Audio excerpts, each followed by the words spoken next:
Sejam bem-vindos ao Correio da Manhã na TV, muito obrigado pela sua presença. Olá, Roberta. Olá, Jorge. Olá para você que está em casa. Sejam todos muito bem-vindos. Lembrando que você tem novos canais de comunicação com a gente. Você pode entrar em contato via e-mail, está aí na sua tela, tvc, correio da manhã, @gmail.com, e também pelo WhatsApp 24DDD 993234567. Super fácil, exatamente.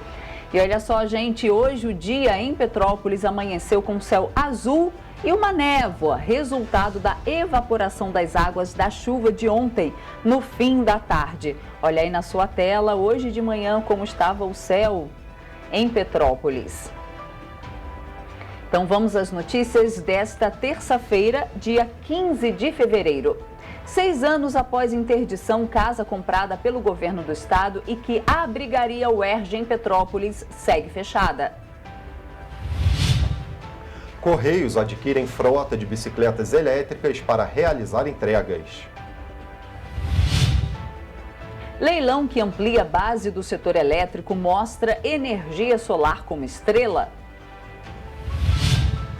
Servidores públicos do município de Três Rios realizam manifestação para reivindicar o reajuste salarial. Defesa Civil de Petrópolis mantém a cidade em estágio operacional de observação devido, acabou a luz aqui, devido à previsão de pancadas de chuva.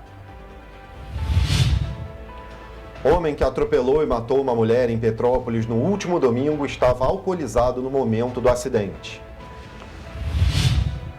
Policiais militares de Três Rios prendem blogueira procurada por estelionato. Agora, no Correio da Manhã na TV.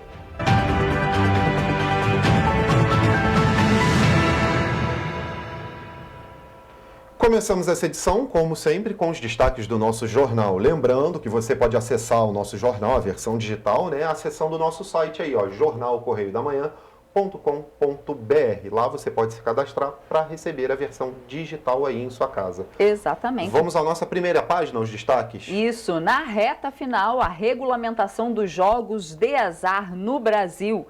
Esse é um destaque da coluna do Magna Vita na página 3. E ainda, programa capacitará 80 mil pessoas para enfrentamento de endemias. Rio anuncia licitação para 557 novos BRTs. Covid, Senado inaugura memorial nesta terça-feira. Caixa começa a pagar parcela de fevereiro do Auxílio Brasil. Esses são os destaques aí da nossa primeira página. Vamos agora ao nosso editorial na página 2. Exatamente. Hoje, um só, né? Um editorial, um novo olhar sobre o Galeão. A questão do Galeão foge à racionalidade. Esta semana, o governo colocou a Shang na rua. Surgiu nas redes sociais um desabafo de um executivo do aeroporto, que coloca novos pontos de vista sobre a questão. Vale a pena ler este chamamento à reflexão. O texto está sendo publicado no original. Abre aspas. Nunca trabalhei no Grupo Odebrecht e não participei da elaboração da proposta. Não que isso fosse problema em princípio, mas é só para estabelecer a independência dos dados que apresentarei a seguir. 1. A licitação que resultou na vitória do consórcio Odebrecht-Shang foi realizada em 11 de 2013 e disputada por 5 grupos. Entre os consórcios concorrentes existiam operadores como ADP, Paris, Fraport, Frankfurt e por aí vai. O lance vencedor foi de 19 bi, o segundo colocado foi de 14,5 bi, o terceiro quase 12 bi. O consórcio que chegou em segundo declarou posteriormente que chegaria a 16 bi. Portanto, existia uma visão de mercado sobre o valor do ativo. Como comparação, ofereço o resultado da 6ª rodada de aeroportos realizada recentemente, onde o Bloco Sul, Curitiba, Foz e outros, foi arrematado por 2,1 bi, mais pagamentos anuais de porcentagem sobre a receita. O lance mínimo era de cerca de 0,2 bi. Houve mais 2 concorrentes que ofereceram 1 bi e 3 bi, respectivamente. Esses dados parecem indicar que o cenário em 2013 era muito mais competitivo. 2. Anos de 2014, 2015 e 2016, execução do plano de investimento exigido pelo contrato de concessão. Em 30 de 4 de 2016, rigorosamente em dia e rigorosamente dentro do orçamento, não houve aditivo contratual. As obras para Rio 2016 estavam prontas. Não vão entrar na Operação Olímpica, pois essa merece um livro. Ao mesmo tempo, enfrentamos 2 anos das piores recessões da história econômica do país. O aeroporto teve entre 16 e 17 milhões de passageiros nestes anos. Era o primeiro do Brasil a ser certificado para a operação do A380, maior avião comercial do mundo. Trouxemos Air Canada, Condor, EduHealth, Aeroméxico, entre outras. Trouxemos a Cargolux para operar rotineiramente no GIG. Revitalizamos os armazéns de farmacêuticos no terminal de carga. Ao mesmo tempo, a Odebrecht se vê no centro da Operação Lava Jato. 3. Dezembro de 2017. Após várias tratativas, a Change sobe a sua participação de 20% para 51% na Rio Galeão.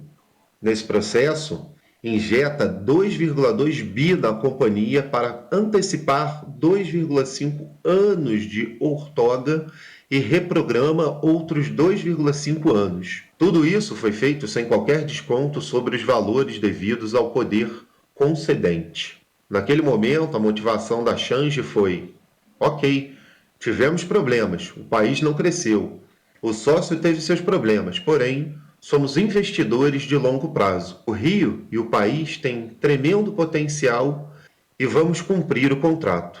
E o editorial continua. Com isso, a Rio Galeão obteve 5 anos de carência no pagamento de outorgas anuais. Todas essas tratativas ajudaram na reflexão do governo federal, que começou a aperfeiçoar os contratos das rodadas seguintes. 4.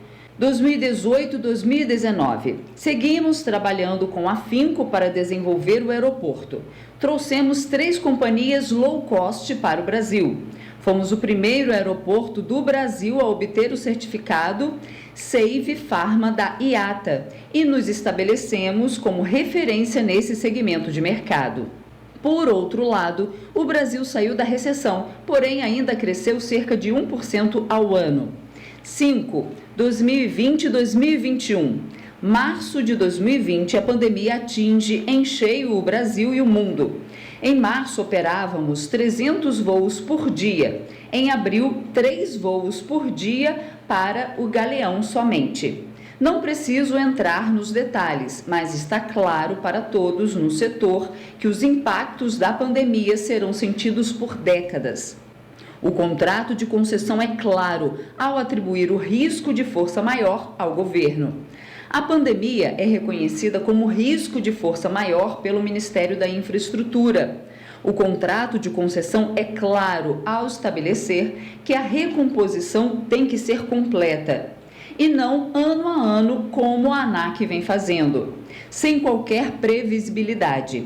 Vi de matéria hoje no Globo sobre isso, com manifestação da concessionária em BH. A Rio Galeão preparou seu pleito de reequilíbrio com uma equipe que contou com consultores internacionais. A análise econômica que nos ajudou nesse processo foi liderada pelo saudoso professor Carlos Langoni. A ANAC negou ao final de 2021 o reequilíbrio completo conforme preconizado no contrato. 6. A Rio Galeão está 100% em dia com todos os seus compromissos perante o contrato de concessão e 100% em dia no seu contrato de financiamento e seguirá trabalhando com afinco para desenvolver o aeroporto até a transição para o novo concessionário. É o nosso compromisso. 7. Resumo. Em 2017, a Change assumiu a responsabilidade pela queda de demanda conforme previsto no contrato de concessão. O risco de força maior materializado pela pandemia a partir de 2020 é do governo, conforme previsto em contrato. 8. Santos Dumont. Durante todos esses anos, o tratamento dado ao mercado no Rio diferiu fundamentalmente daquele dado ao mercado de Minas Gerais para situações análogas. Somado a isto, como é de conhecimento de todos agora, é um aeroporto que tem diversas não conformidades em suas pistas de pouso. Acredito que agora o modelo Galeão Santos Dumont pode, desde que devidamente regulado, ser muito bom para a cidade e estado do Rio de Janeiro. É isso. Vamos então agora para a coluna do Magna Vita, ver os destaques da coluna. Exatamente. Página 3 e a gente começa com a seguinte nota. Cadê o acordo? A Oi estaria bastante desconfortável com a morosidade do pagamento de um acordo judicial superior a 100 milhões de reais com o governo do Rio. A negociação encerrou uma disputa histórica e foi favorável aos cofres públicos. Então tá aí, cadê o acordo? Pois é. E no Pinga Fogo, logo ali do ladinho ali da coluna do Magna Vita, temos lá, ó. Não procede a tentativa de construir a narrativa de um racha do deputado Marcelo Freixo com os seus ex-colegas do PSOL. A relação com a militância da sua ex-legenda é forte e não há hipótese dela não apoiar para governador. O PSOL sem Freixo deverá crescer em 2022. Os votos que eram destinados a ele, como deputado, deverão ser redistribuídos, né, entre algumas estrelas. Passou a ter um processo de renovação. Então, tá aí. Continuamos, então, vamos agora à foto principal da coluna. O presidente da Câmara, Carlo Caiado, no aniversário do vereador Rafael Aloysio Freitas, no Beef and Beer, na Barra. Na foto, o também festejado secretário de Habitação e pré-candidato a deputado estadual, Cláudio Caiado. Então tá aí a foto. E ainda na coluna do Magna Vita, na reta final, a regulamentação dos jogos de azar no Brasil. E aí a primeira notinha é: façam as suas apostas. O setor do turismo vai sofrer uma chocalhada com a decolagem do projeto de legislação dos jogos de azar. O texto final do relator, o deputado Felipe Carreira, deverá ser aprovado nas próximas semanas.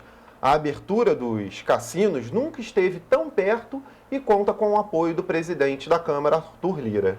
Continuamos ainda nesse assunto, nada mais. Aprovada no Congresso, a reabertura dos cassinos passa por um balé político. O projeto deverá ser vetado pelo presidente Jair Bolsonaro, mas ele volta ao parlamento para ser aprovado, sem o menor esforço contra o governo, do governo.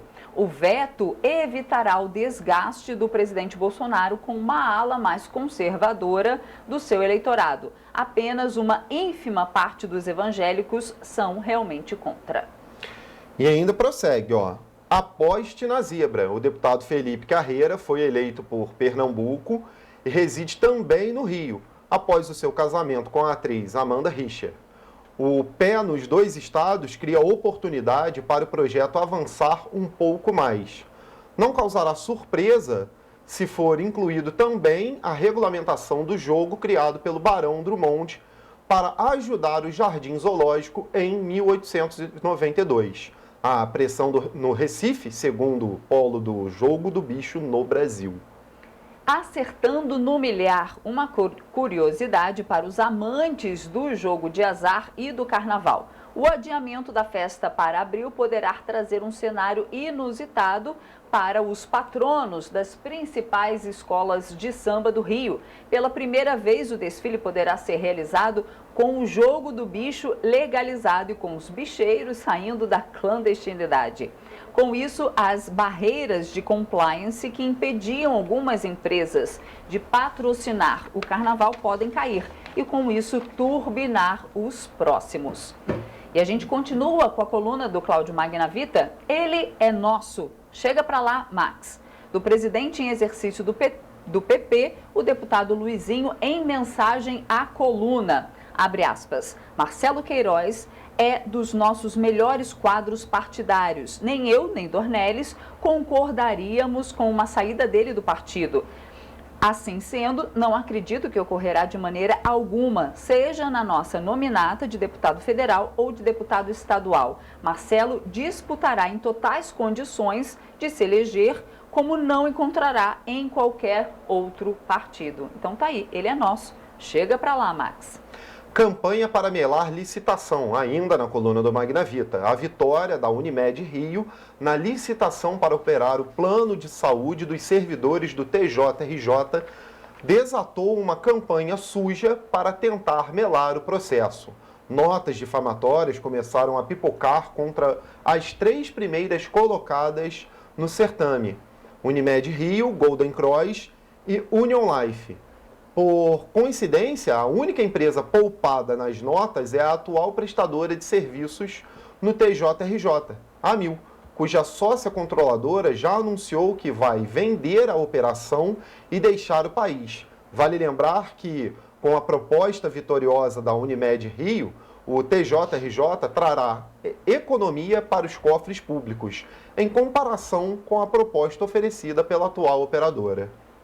Outro destaque da coluna: investigações arquivadas. Ainda sobre o imbróglio com a FETranspor, o Conselho Nacional de Justiça determinou por unanimidade o arquivamento da investigação aos desembargadores José Carlos Maldonado de Carvalho e Elda Lima Meirelles. Em relação aos demais desembargadores, ela segue prosseguindo. Então tá aí, essa foi a coluna do Magna Vita. Exatamente. Outros detalhes, tem outras notinhas ali do Pinga Fogo, você pode conferir na nossa página, na íntegra, né? Tá aí na sua tela aí, ó, jornalcorreidamanhã.com.br. Vamos aos destaques de política, então, na página 4. Homenagem às vítimas Covid-19. Senado inaugura memorial nessa terça-feira. Então tá aí, hoje, na terça, né, às 15 horas, um memorial permanente para homenagear as vítimas da pandemia de Covid-19 vai ser inaugurado lá no Senado. Ao contrário do previsto inicialmente, o memorial vai ser instalado na parte interna, em um auditório lá. Continuamos ainda nessa página. Promap é instituído. O presidente Jair Bolsonaro editou decreto para instituir o Programa de Apoio ao Desenvolvimento da Mineração Artesanal e em Pequena Escala. A ideia é estimular o garimpo e direcionar as ações à região da Amazônia Legal. Então tá aí. E vamos ao nacional ainda, na mesma página ali, na página 4, temos os destaques nacionais: investimento em qualificação. Programa capacitará 80 mil pessoas para enfrentamento de endemias. Um programa educacional desenvolvido pela Fundação Oswaldo Cruz, a nossa Fiocruz, Mato Grosso do Sul, e pela Secretaria de Vigilância em Saúde do Ministério da Saúde, vai oferecer cursos para 80 mil pessoas sobre o enfrentamento de endemia de Covid-19 e outras endemias virais. Excelente programa, né? Muito bom.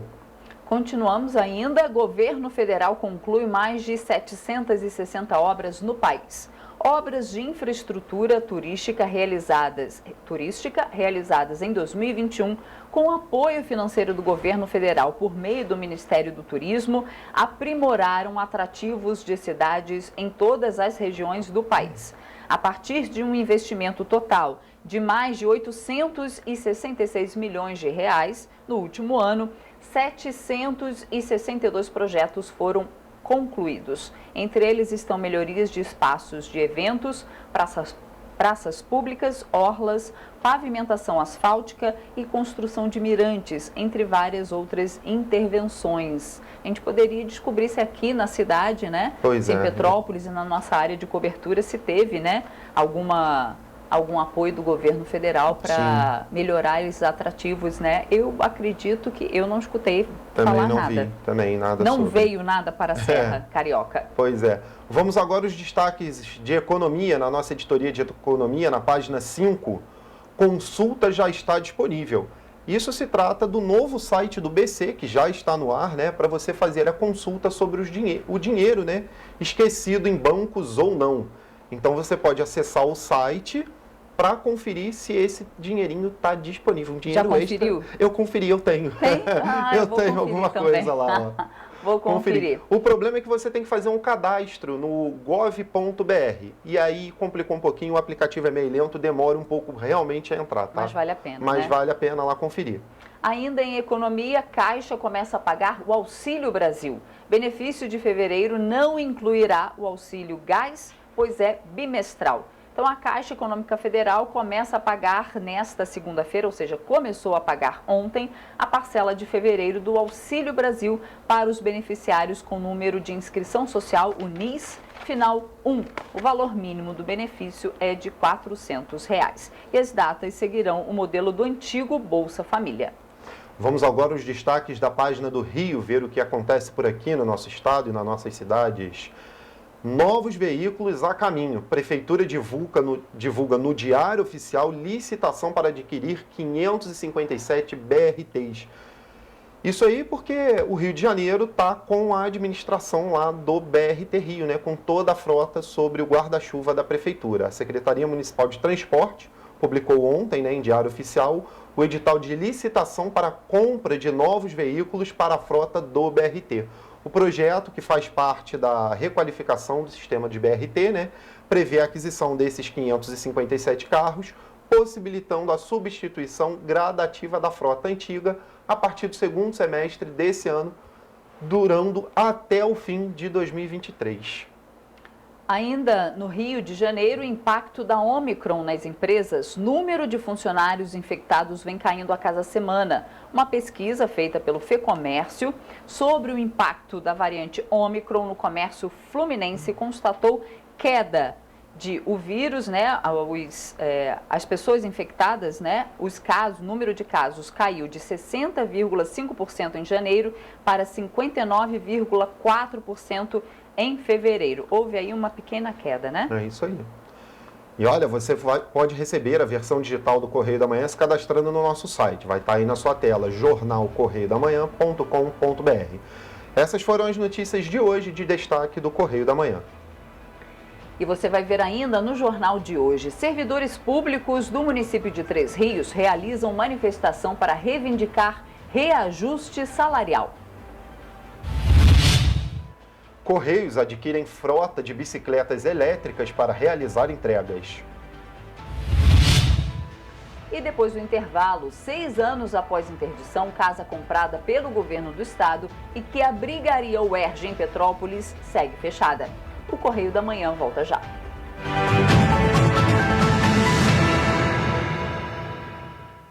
Que o Rio de Janeiro continua lindo, a gente já sabe. Mas o que você não sabe é que o estado também está mais forte do que nunca. Com a casa arrumada, a economia entrou no rumo certo, o do crescimento. Duvida? Então anota aí. O Rio tem mais de 6 bilhões em caixa para investir e turbinar a economia fluminense. O salário dos servidores está em dia e ainda vem aumento por aí, hein? Quer mais? 100% dos empregos perdidos na pandemia já foram recuperados. Em um ano, foram criados mais de 90 mil novos empregos com carteira assinada. É trabalho para muita gente. Mas não para por aí, não. Mais de 70 bilhões vão ser colocados em empreendimentos privados no estado até o final de 22. Vamos combinar. É hora de investir e empreender no estado que está novamente na onda dos negócios. Acesse pacto.rj.gov.br. Vem investir e crescer junto com a gente. Governo do Estado do Rio de Janeiro. Já imaginou melhorar seu estado, sua cidade, a vida de sua família com um aplicativo? A Alerj já. Chegou o Legisla Aqui. Tudo sobre seus direitos e um canal para você mandar e apoiar ideias que podem virar leis. Tem uma ideia boa? Sugira. Quer saber se é legal? Consulte. Tem dúvidas ou sugestões? Converse. Curtiu? Baixe o app. Legisla Aqui. É a Alerj mais perto de você. Seus olhos estão preparados para se encantar? seu coração preparado para sentir, então você está preparado para viajar pelo estado do Rio de Janeiro. E nós estamos preparados para você. O avanço da vacinação permitiu a retomada do turismo e a abertura de novos postos de trabalho. Estamos seguindo os protocolos para que todos possam se sentir seguros. Prepare-se para o Rio de Janeiro, porque o Rio de Janeiro já está preparado para você. Governo do Estado do Rio de Janeiro, sem tempo a perder.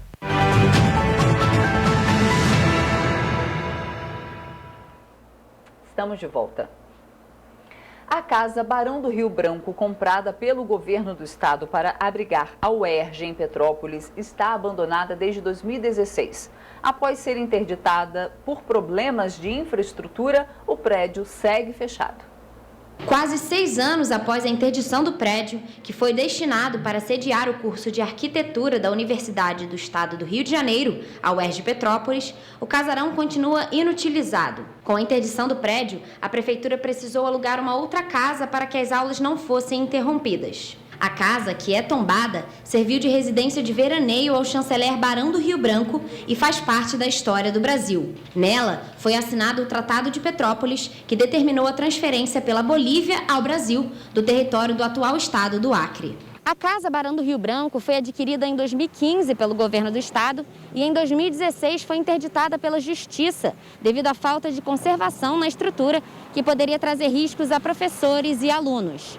Desde então, a Prefeitura de Petrópolis alugou uma outra casa na Avenida Ipiranga para dar continuidade às aulas. No ano de 2019, o aluguel da casa da Avenida Ipiranga era de R$18 mil mensais. O prédio interditado sofreu ainda mais com a ação do tempo. Hoje, só do lado de fora, é possível observar rachaduras nas paredes e muros, além de pintura por fazer, deixando a casa abandonada. Em 2019, o Instituto Estadual do Patrimônio Cultural chegou a divulgar a elaboração de um plano de restauro do imóvel, mas o projeto não saiu do papel. Em nota ao Correio da Manhã na TV, a UERJ informou que não há previsão para o início das obras do casarão da Barão do Rio Branco.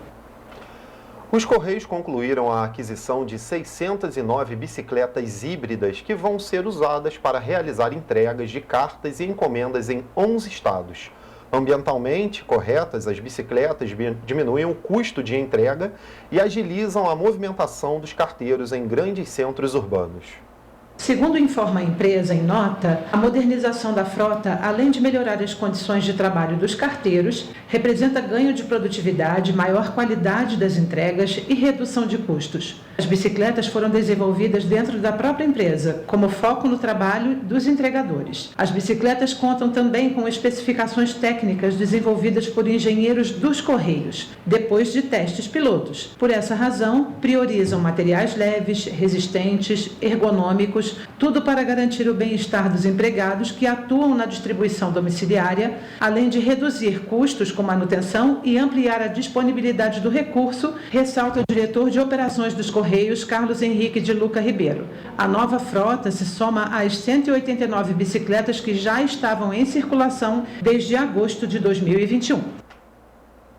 1.894 projetos de geração de energia de todas as fontes se cadastraram junto ao órgão que realiza o leilão que escolhe os empreendimentos que vão entregar energia para todas as distribuidoras do país. Desse total, nada menos que 1.263 projetos, ou seja, 67% são de geração fotovoltaica. A predominância é a mesma quando verificada a potência de energia. Dos 72.250 megawatts previstos para todos os projetos, 52.000 megawatts, ou seja, 70% da potência cadastrada para o leilão, tem origem nos painéis solares. A geração de energia por meio de painéis fotovoltaicos, uma tecnologia que até pouco tempo figurava como tema excêntrico em rodas de conversas sobre a matriz elétrica, deixou para trás todas as demais fontes e assumiu a ponta no leilão que o governo vai realizar em maio para expandir o Parque Nacional. Esse é um dos principais leilões do setor elétrico porque é voltado a projetos de grande porte e que precisam de mais prazo para a construção. Os dados apontam que entre centenas de projetos de hidrelétricas, plantas térmicas e parques eólicos, nada bate as usinas solares. 3 fatores ajudam a entender por que a energia solar deixou de ser um experimento elétrico para entrar na base do abastecimento nacional. O custo da energia. Se em 2013 o custo do megawatt-hora da energia solar era de $103, esse preço caiu para 31 em 2021. O segundo fator diz respeito ao avanço da tecnologia. Hoje, um parque solar é montado com metade do investimento que seria exigido 5 anos atrás. E o terceiro, o tempo de instalação. Nesse caso, as usinas entram em operação entre 1 ano e 2 anos. E olha, Roberta, esse ano é ano de eleição, né? Temos eleição aí para presidente, governador, enfim. E a Rio Indústria, né, realizou uma pesquisa que contém as principais necessidades do setor e vai apresentar os dados coletados para os candidatos das próximas eleições. Desde o fim de 2021, o setor industrial tem crescido com um ritmo de produção anterior à pandemia, segundo os dados da pesquisa industrial mensal realizada pelo IBGE. Ainda de acordo com o órgão, a produção fechou o ano passado com a alta de 3,9% e crescimento em 9 dos 15 estados analisados. Mas apesar da recuperação gradual do setor, os prejuízos acumulados ao longo dos 2 anos de pandemia ainda não foram sanados. Com o objetivo de auxiliar os empresários do ramo, a Rio Indústria desenvolveu um projeto que identifica as principais necessidades desse público. As informações vão ser apresentadas aos candidatos das eleições de 2022. Essa próxima década deve ser uma década de mudanças profundas, e isso traz ameaças e oportunidades, né? O que nós estamos fazendo, essa pesquisa, é justamente para a gente tentar, ouvindo o empresário, ouvindo o industrial, o que ele enxerga de oportunidades, trazer toda essa base de dados, todas essas informações, para a gente fomentar o seguinte: Rio de Janeiro, vamos, os candidatos, vamos caminhar por aqui. A pesquisa identifica quais foram os melhores momentos do setor industrial em 2021. Por exemplo, o segmento tecnológico, que foi um dos que mais cresceu durante a pandemia e os momentos mais críticos da quarentena, apesar da falta de matéria-prima. E quando os produtos chegavam na mão do consumidor, o preço era alto. Primeiro semestre de 2021, comparado com o primeiro semestre de 2020, nós tivemos um aumento substancial, porém o segundo semestre, apesar do ano estar crescendo, o segundo semestre a gente já percebe uma desaceleração, até porque a base de comparação foi o segundo semestre de 2020, foi um segundo semestre que foi muito demandado, o auxílio emergencial tinha saído, a gente saiu muito rápido da crise, teve muita demanda, então os setores tiveram bastante demanda. Então, na média, a gente teve crescimento, mas percebe no segundo semestre já uma queda, uma desaceleração do crescimento. De acordo com a pesquisa do IBGE, o estado do Rio de Janeiro registrou um aumento de 4% na média de produção. A taxa positiva chega a ser maior do que a média nacional de 3,4%. O projeto pretende avaliar quais são as próximas forças e oportunidades para os próximos anos no estado e unir as necessidades do empresário, governo e da população. E tentar, na verdade, a gente harmonizar os interesses, né? A gente quer ouvir o poder público, entender que ele precisa arrecadar, ele precisa de impostos, porque ele precisa cuidar da segurança, da saúde e da educação. A gente precisa entender que a população precisa de oportunidades, emprego, mas a gente precisa também entender o seguinte: nós estamos do outro lado, o empresário, que precisa estabelecer o seu negócio. As expectativas de Sérgio para o Rio de Janeiro em 2022 mostram que o ano vai ser desafiador. A gente acha que é somatório de todos esses investimentos, vão fazer geração de empregos, isso vai melhorar a renda, vai melhorar o consumo, vai melhorar. Então, a gente acredita que o ano de 2022, o setor industrial sinaliza, o Rio de Janeiro sinaliza uma melhorada, tem uma expectativa mais positiva. De sexta para sábado. E você vai ver depois do intervalo, Polícia Militar de Petrópolis e Nova Friburgo realizam ações de combate ao tráfico de drogas. Policiais militares de Três Rios prendem blogueira procurada por estelionato. E mais, bandeira atribuída a grupos supremacistas raciais dos Estados Unidos foi hasteada por um expositor na Deguste, feira de cervejas de Petrópolis. Entidades emitiram notas de repúdio na cidade. A gente volta já.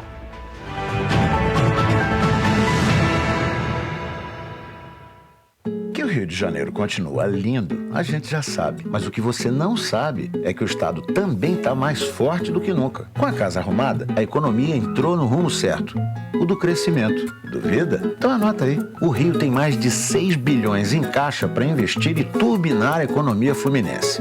O salário dos servidores está em dia e ainda vem aumento por aí, hein?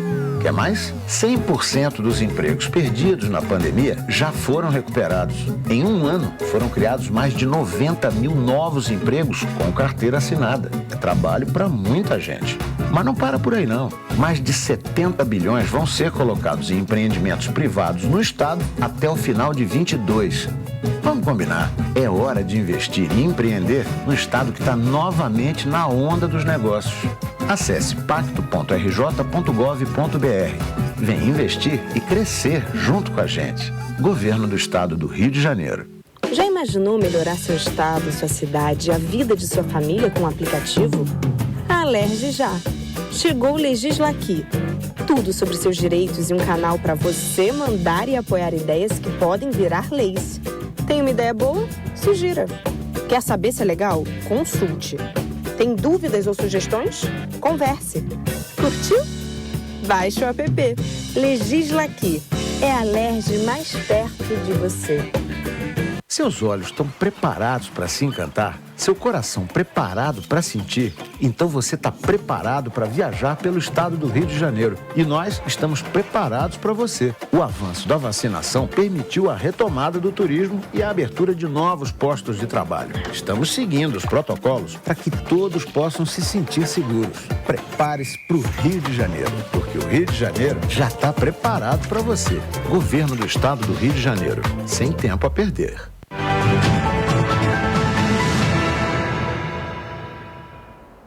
Voltamos.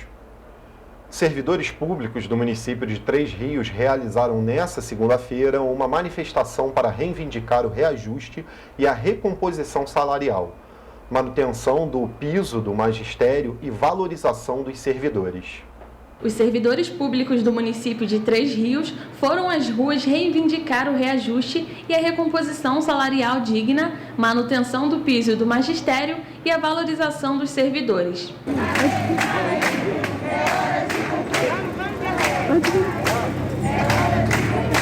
De acordo com o Sindicato dos Servidores Públicos Municipais de Três Rios, no dia 9 de fevereiro foi realizada uma assembleia e as propostas de reajuste enviadas pela Prefeitura foram rejeitadas. Fomos chamados numa nova reunião com o prefeito, onde ele nos fez um pedido e encaminhou um ofício com esse pedido. Ele pediu que o sindicato, que os que estão negociando, os diretores, nós convidássemos mais alguns servidores para fazer parte de uma comissão para ir conversar com ele. Os servidores públicos estão com o salário congelado há mais de um ano e reivindicam o reajuste salarial. Além da valorização profissional, eles pedem que a Prefeitura mantenha o piso salarial. E o homem que atropelou e matou uma mulher de 67 anos no último domingo na Castelânia, em Petrópolis, foi preso em flagrante e sem direito à fiança. De acordo com a Polícia Civil, ele estava alcoolizado no momento do acidente. Uma idosa de 67 anos morreu atropelada na manhã deste domingo na rua Olavo Bilac, na Castelânia. Ela foi atingida pelas costas por um carro desgovernado por volta das 7h45 da manhã e não resistiu aos ferimentos. O impacto foi tão forte que a vítima foi arremessada contra um muro e caiu metros à frente de onde aconteceu a colisão. A Polícia Militar agiu de forma rápida, realizando a prisão e captura do investigado. Esse foi trazido para a 105 DP e imediatamente encaminhado para fazer o exame de corpo de delito de embriaguez. A médica legista que realizou o atendimento e a perícia do investigado constatou que o mesmo encontrava sob a influência de bebida alcoólica, inclusive no laudo consta que o mesmo encontrava-se com olhos vermelhos, hálito etílico, com perda da consciência de espaço e tempo, lapsos de memória, perda de equilíbrio corporal. E então ele foi autuado em flagrante delito, vai responder pelo homicídio culposo no trânsito, na sua modalidade qualificada, ainda com a majorante pelo fato da vítima estar transitando, estar andando em uma faixa de pedestre. O homem de 28 anos vai responder por homicídio culposo no trânsito, agravado pela influência de álcool e não tem direito à fiança. Ele foi transferido nesta segunda-feira para o sistema prisional do Rio de Janeiro. No acidente, o veículo ficou parcialmente destruído. O motorista e o homem que estava no carona não ficaram feridos. Eles saíram do município de Petrópolis e se dirigiram a uma casa noturna localizada em Piabetá, na Baixada Fluminense.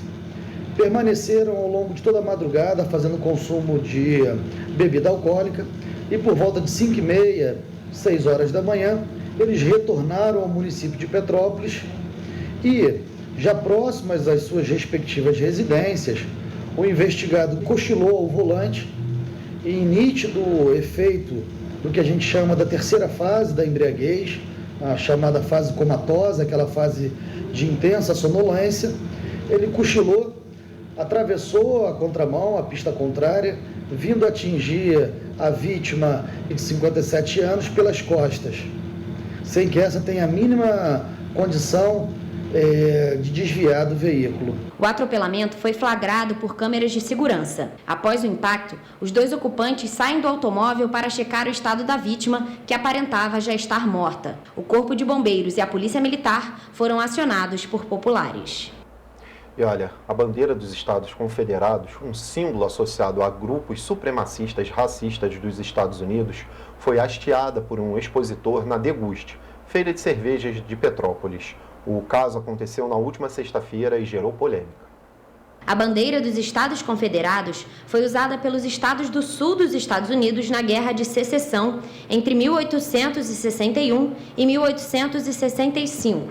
Eles defendiam a manutenção da escravidão e queriam romper com os estados do norte. Atualmente, a bandeira é usada por grupos racistas e supremacistas brancos em todo o mundo e no último fim de semana foi flagrada em um evento petropolitano. Frequentadores da Deguste, tradicional encontro cervejeiro da cidade, identificaram a bandeira pendurada no estande de um dos participantes e pediram que ela fosse retirada imediatamente. As imagens causaram revolta nas redes sociais. Com a repercussão negativa, os organizadores da Deguste disseram que só tomaram conhecimento do significado da bandeira no final da noite de sexta-feira e solicitaram que ela fosse retirada imediatamente.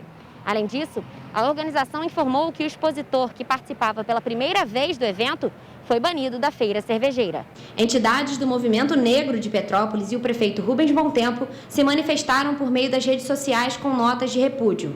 O Centro de Defesa dos Direitos Humanos também se pronunciou sobre o ocorrido e disse que repudia a exposição da bandeira e qualquer material que exponha o racismo. O município ressaltou ainda que, se atos como este se repetirem, a licença para a realização da feira pode ser suspensa. Uma bandeira que significa racismo, que significa ódio, que significa que alguém é melhor do que outra pessoa, no meio de duas bandeiras do Brasil, é muito sério, é muito triste, chega a ser doente.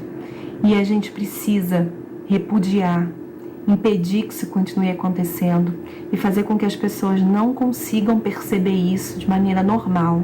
Isso não é normal. Nós temos que ter certeza de que a nossa diversidade, de que a nossa pluralidade é muito importante e que qualquer manifestação pública, o mesmo que não seja pública, que seja algo velado, que ela não deve existir e que qualquer um de nós deve fazer com que isso não ocorra, fazer denúncias contra isso e estar realmente lutando para que o nosso mundo seja cada vez melhor, cada vez mais includente, cada vez mais diverso e com respeito a todo tipo de manifestação da vida. E olhem só, uma blogueira que aplicava golpes foi presa no último domingo em Areal. Quem tem as informações é o Stolzenburg, direto da nossa redação. Bom dia, Roberta. Bom dia, Jorge, e a todos que nos acompanham. A blogueira foi presa na região de Areal pela Polícia Militar do Batalhão de Três Rios. Ela que fazia inclusive parte de uma quadrilha denominada Quadrilha Golpe do Motoboy e também da família RJ. Essa quadrilha ela atuava da seguinte maneira: ela ligava para as vítimas, se passando por agências bancárias. Através da conversava com as pessoas, dizia que era necessário trocar a senha do cartão, que tinha sido clonado, enfim. E, posteriormente a conseguir a senha do cartão, mandava um motoboy até a residência das pessoas, dessas vítimas, obviamente pegavam os cartões e usufruíam desse cartão, do valor, enfim, que tinha nesse cartão. Esse crime, inclusive, que é considerado como estelionato. Ela foi presa em um restaurante que fica na rua Mônica Quintela, no centro de Areal. Vamos falar sobre outras ocorrências que aconteceram também no fim de semana. Também no domingo, um homem de 34 anos foi preso após uma tentativa de matar a ex-mulher e a ex-cunhada também em Três Rios. Esse homem levou essas mulheres para um bairro na localidade do bairro Moura Brasil, em Três Rios. Essas mulheres tinham 31 e 39 anos. Após chegar nessa localidade, ele sacou a arma e tentou realizar os disparos contra as vítimas na região da cabeça. No entanto, a arma não funcionou, ele acabou se desesperando, fugiu da localidade, as mulheres não tiveram nenhum problema, não foram agredidas, e nesse quesito, o homem logo depois foi reconhecido pela Polícia Militar e foi encaminhado para a delegacia. A arma que ele utilizou no local e que falhou foi encontrada numa região de mata e estava dentro de uma sacola plástica. Ainda sobre ocorrências, no último domingo também, na comunidade do Neylor, aí já aqui em Petrópolis, uma ação da Polícia Militar encontrou cerca de mais de 100 cápsulas de cocaína e também 14 trouxinhas de maconha. Nessa ação realizada pela Polícia Militar, ninguém foi preso. Já na região de Nova Friburgo, foi marcado esse fim de semana aí com operações policiais. Em Nova Friburgo, no último sábado, foram presas 296 embalagens com cocaína, que foi encontrada pela Polícia Militar também numa região de mata, em Chácara do Paraíso. Nessa ação, também ninguém foi preso. Ainda no mesmo dia, 2 homens foram presos por conta de tráfico de drogas. Esses homens, com eles, a polícia encontrou 22 unidades de cocaína e um tablete de maconha. Os homens tinham 24 e 37 anos. Foram encaminhados para a delegacia e vão responder pelo crime de tráfico de drogas. Eu volto com vocês aí no estúdio. Muito obrigado, Richard. E olha, ontem noticiamos que os usuários do transporte público de Petrópolis voltaram a pagar R$ 4,40 na tarifa de ônibus. O desconto de 20 centavos, que estava sendo aplicado desde setembro de 2021, foi suspenso pelas empresas. No primeiro dia útil após a medida, nós fomos conferir o que os passageiros acharam da volta do valor cheio da tarifa. Quem usou o transporte público nesta segunda-feira em Petrópolis percebeu que a tarifa estava mais cara. O desconto de 20 centavos que tinha sido concedido no ano passado não está mais em vigor. Diante disso, os passageiros voltaram a pagar R$ 4,40, o que desagradou a maior parte das pessoas. Abuso. Se R$ 4,20 já estava ruim, né? Agora voltar para R$ 4,40, palhaçada, né? Coisa sem graça isso. Esses ônibus que quebra, fica atrasado, tá? Moro lá no Vale dos Esquilos, aquele ônibus está sempre quebrado, sempre atrasado. No contrato, o prazo para o retorno da tarifa normal era dia 31 de dezembro. Mas o desconto concedido pelas empresas de transporte público permaneceu por mais 43 dias. Mas para os passageiros, o valor continua injusto quando comparado ao serviço prestado no município. Você vê, eu vim lá de Bela Vista e pegar uma Uber para poder que o ônibus marca um horário e não sai. Chega aqui também aí, cadê o ônibus? Quanto tempo o senhor está aqui mais ou menos? Já tem mais de 20 minutos aqui aguardando. Isso não é só hoje, quase todo dia que a gente custa sair no horário, não tem horário. A gente é obrigado, se a gente levantar mais cedo, lá sair de casa mais cedo, ficar longe da família, para poder ficar na rua. Nem fica trabalhando, nem fica com a família, fica na rua. O acordo entre as empresas de ônibus de Petrópolis e a Prefeitura, que determinava o desconto na tarifa, foi realizado em julho do ano passado. Mas na última sexta-feira, o Cetrans-Petro informou que o prazo de vigência dele havia terminado há mais de 30 dias e, por isso, a passagem voltaria ao valor de R$ 4,40. Outro agravante da situação foi a pandemia. Com a diminuição da frota, o que se vê são aglomerações e passageiros insatisfeitos. O Cleiton relata que na comunidade do Neylor, apenas um ônibus realiza o itinerário e que muitos passageiros são prejudicados por conta da falta de coletivos. A gente está tendo uma dificuldade enorme com coletivo de ônibus, né? Nos horários de 6 horas para 7 horas, assim, horas que os pessoal que são trabalhadores que estão indo embora, tem uma dificuldade enorme de ir embora porque a falta de ônibus, ainda não foi colocado ainda a segunda linha do ônibus, né? Então está trabalhando só com ônibus e muitas das vezes quando quebra o ônibus, os moradores ficam quase 1 hora, 2 horas esperando o ônibus. Desde quando iniciou essa pandemia, as escolas já estão quase todas voltando. Algumas pessoas que estavam em casa, que estavam sem trabalhar, já voltaram e ainda assim continuamos só com um ônibus só, com horário de domingo ainda, que faz só 1 hora só. Para que o desconto fosse concedido, a Prefeitura tinha que pagar um subsídio emergencial mensalmente às empresas. Mas, de acordo com o governo atual, como desde setembro isso não é feito, a questão foi parar na Justiça, sob pena de sequestro no Tesouro Municipal. A Justiça, por meio da 4ª Vara Civil de Petrópolis, determinou que a Prefeitura pague uma dívida de cerca de R$ 1.800.000 às empresas de ônibus. Além disso, na próxima quinta-feira, dia 17, vai ser promovida uma audiência da Prefeitura com o juiz da 4ª Vara Civil, Jorge Martins, para tratar questões relacionadas a este problema. Já no dia 24 de fevereiro, uma audiência pública vai ser realizada na Câmara Municipal para debater a situação do transporte público na cidade. E, Roberta, segundo o Cetrans-Petro, o fim do desconto de 20 centavos já estava previsto em um acordo estabelecido e assinado entre as empresas de ônibus e o governo anterior, em junho do ano passado, com prazo determinado de cumprimento até o dia 31 de dezembro. Mesmo após o vencimento, as operadoras seguiram praticando desconto por mais 43 dias. E olha só, a Prefeitura de Petrópolis informou que o pagamento da dívida mostrada na reportagem, eles vão utilizar parte dos recursos devolvidos pela Câmara Municipal. O Legislativo informou que vai devolver à Prefeitura R$ 2.700.000. E após mais de 700 dias fora das salas de aula, os alunos da Rede Municipal de Ensino de Petrópolis retornaram ontem ao ensino presencial. Foram mais de 700 dias fora da sala de aula.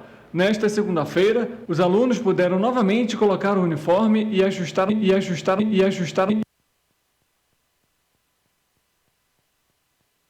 Foram mais de 700 dias fora da sala de aula. Nesta segunda-feira, os alunos puderam novamente colocar o uniforme e ajustar a mochila, após as aulas da Rede Municipal de Ensino de Petrópolis serem retomadas presencialmente. De acordo com o último decreto da Prefeitura de Petrópolis, a apresentação do cartão de vacinação será obrigatória, mas caso não haja a comprovação da vacina contra a Covid-19, o aluno não será impossibilitado de acompanhar as aulas. Apenas a Escola Municipal Celina Schener não retornou com as aulas presenciais nesta segunda-feira por estar em obra. Cerca de 300 alunos matriculados na instituição vão continuar com o ensino remoto. Já as unidades que voltaram com pleno funcionamento tiveram que seguir a recomendação do Ministério Público em relação aos protocolos de segurança contra a Covid-19. Entre as medidas adotadas estão a disponibilização de álcool em gel, o uso de máscaras por todos no ambiente escolar e a aferição da temperatura. E vamos agora, então, Jorge, falar de oportunidades de emprego em Petrópolis. Voltamos a conversar com Richard. Richard, quantas vagas o Balcão de Empregos disponibilizou para esta semana? Olha, Roberta, através do Departamento de Trabalho e Renda da Secretaria de Desenvolvimento Econômico de Petrópolis, 41 vagas estão sendo disponibilizadas esta semana. Os interessados e candidatos podem realizar o cadastro e anexar o seu currículo no site da Prefeitura, que é o www.petropolis.rj.gov.br. Essas informações ficam salvas no sistema e, caso alguma vaga se encaixe com o perfil do candidato, o Balcão de Empregos liga para essa pessoa No entanto, as admissões e marcações das entrevistas é de responsabilidade das empresas, ou seja, dos contratantes. Lembrando que as vagas do balcão de emprego são renovadas semanalmente. Até essa semana são 41 vagas até o dia 18 de fevereiro. Eu volto com vocês aí no estúdio. Obrigado, Richard. E olha, a Defesa Civil de Petrópolis adotou hoje estágio operacional de observação, tendo em vista a previsão de chuvas isoladas na cidade. A previsão de instabilidade no tempo se mantém até quarta-feira, Roberta.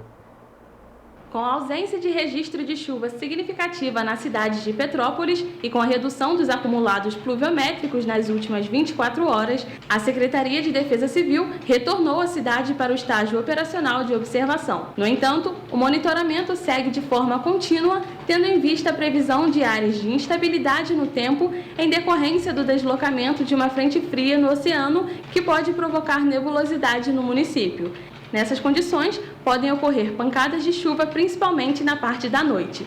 A previsão de instabilidade se mantém entre terça e quarta-feira, em que há a possibilidade do retorno das chuvas de forte a moderada na parte da tarde e da noite. A temperatura pode variar entre 17 a 26 graus e o céu deve permanecer parcialmente nublado a encoberto. Estava precisando mesmo, né, de mandar uma chuvinha, mas também o tempo claro, com sol também é muito bom, né? Ruim, porque aqui não aguenta tanta chuva e pode acontecer muita coisa, né? Muita tragédia. É bem difícil, né? Tomara que não chova hoje, né? Porque agora, como começou as aulas das crianças, vai ficar bem complicado levar as crianças para a escola com chuva. A Defesa Civil realiza envio diário do boletim meteorológico, que pode ser conferido pelo link disponibilizado. Atualizações sobre as condições do tempo também são informadas por SMS e por avisos que são enviados por grupos de comunicação, por aplicativos e são publicados nos canais oficiais da Prefeitura e da Secretaria. Em caso de emergência, a população deve ligar para o 199. É isso aí. E temos a previsão do tempo aqui para a região, né? Exatamente. A previsão do tempo para as cidades que compõem aí a nossa área de cobertura é de sol a parcialmente nublado, com possibilidade de chuva para o fim da tarde. As temperaturas vão variar entre 17 de mínima em Nova Friburgo e máxima de 32 graus em Três Rios. É isso aí. E tá acabando o jornal. Só lembrando, deixar aqui na tela para você as nossas redes sociais, né? Nosso e-mail aí para comunicar conosco aí, o nosso canal oficial, né, Roberta? Exatamente. Tá aí na sua tela aí, tvccorreiodamanhã@gmail.com, tudo minúsculo, tudo junto aí. E também o nosso WhatsApp, né? Facinho, né? WhatsApp. 24 DDD 9 9323 4567. Moleza. Gente, e a gente fica por aqui. Por aqui. Até amanhã, 7h30. Tchau. Tchau.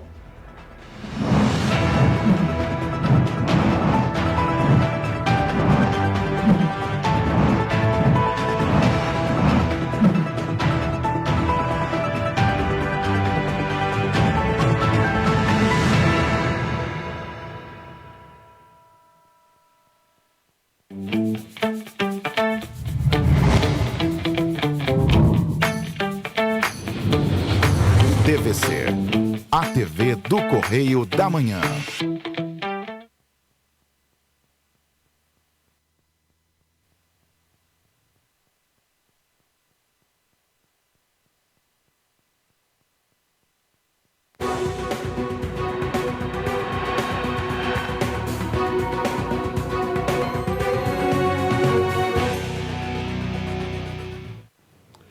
Começa pela sua TVC aqui nos estúdios do Correio da Manhã, no Rio de Janeiro, mais uma edição do programa Magna Vida. E o programa hoje tem um convidado, que é um fenômeno da política, é hoje um dos protagonistas da política fluminense, que é o nosso prefeito Vaguinho, prefeito de Belford Roxo, tem uma atuação na política muito forte e muito crescente. O prefeito ele tem uma ascensão profissional extraordinária na vida política. Outro dia, Vaguinho, eu dei uma nota sobre um evento que o governador fez com os líderes partidários e você teve o cuidado de ligar para os colegas e ligar também para o governador, porque seu pai, uma pessoa muito importante na sua vida, estava fazendo aniversário. Sim. E você não poderia estar presente num evento do governador porque tinha uma agenda familiar que é indiscutível. É que um político que tem uma expressão como você, sua esposa deputado federal, você presidente hoje da mais robusta legenda partidária do cenário político, consegue se manter fiel a essas origens familiares e dizer, não, olha, governador, você espera, meus colegas, vocês esperam, mas meu pai em primeiro lugar. Isso é uma marca da sua personalidade muito forte, né? Em primeiro lugar, estou muito honrado de estar aqui no programa Magna Vita, Correio da Manhã. Né? E quando se fala de pai e mãe, é muito sagrado, até porque o único mandamento com promessa na Bíblia é honrar pai e mãe. Eu tive até um outro episódio, em 2016, quando me candidatei, estava me candidatando a prefeito da cidade de Belfor Roxo. Meu pai ficou doente, teve que fazer uma cirurgia de ponte safena. E eu falei com a minha turma, olha, se for escolher ser prefeito ou a vida do meu pai, já escolhi, vou ficar com meu pai. Fiquei 3 meses dentro do hospital com ele, larguei a campanha, mas Deus me honrou e eu consegui vencer as eleições e consegui tirar meu pai do CTI. Voltou com vida para casa. Pois é, o seu pai consertava máquinas de escrever. Sim. E dentro desse relacionamento, antes de computador, tudo isso que ele tinha na Câmara, ele conseguiu a primeira colocação sua na vida pública, pelas amizades que ele tinha. E você começou como faxineiro da Câmara de Belfor Roxo? Me conta essa história. Isso foi em 93. Meu pai trabalhava para um vereador chamado Gilson de Brito. E ele era presidente... 93, então, era logo no início do foi município. A primeira legislatura do município de Belfor Roxo. Uhum. E esse Gilson de Brito